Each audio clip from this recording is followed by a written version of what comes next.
Based on a True Story is back for season 2.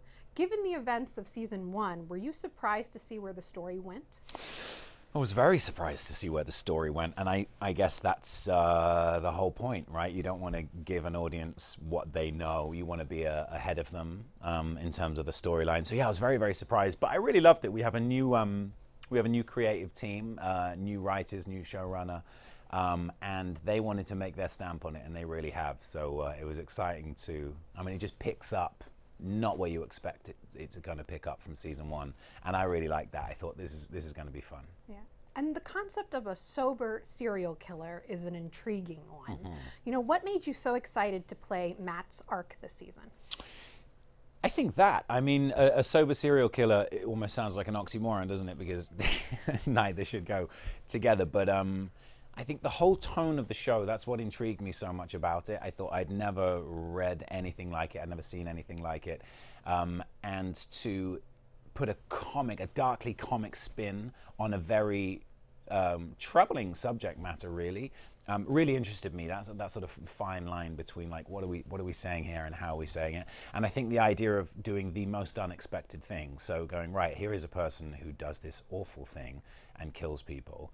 What would happen if in a crazy world, and this is what we can do because we're creating one, he decides, I'm going to try very hard not to, and I'm going to approach murder and serial killing as an addiction and a problem that I can overcome.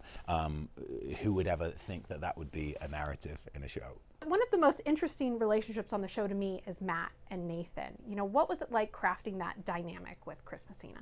I love it so much because I just love him so much. Anyone who meets Chris can't help but love him as a person. And he's very, very talented and hardworking. And him and I both sort of approach things similarly. We both did a lot of theatre in our background. So we want to work very hard at the scene and pull it apart and put it back together. And I think just in terms of that, he also became, you know, I'm from London, and shooting a series in LA for 4 months can feel quite... you feel other, you know, even everyone is incredibly welcoming and kind and supportive and understands that I'm homesick and that, you know, we speak the same language, but we don't speak the same language, you know. My jokes don't land as well in America.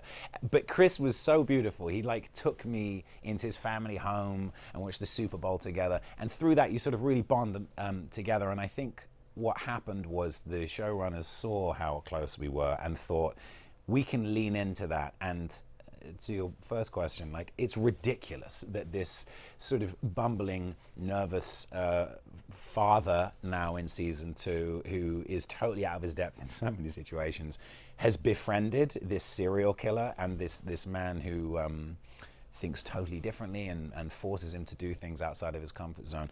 We likened it a little bit to the relationship Ed Norton and Brad Pitt in Fight Club.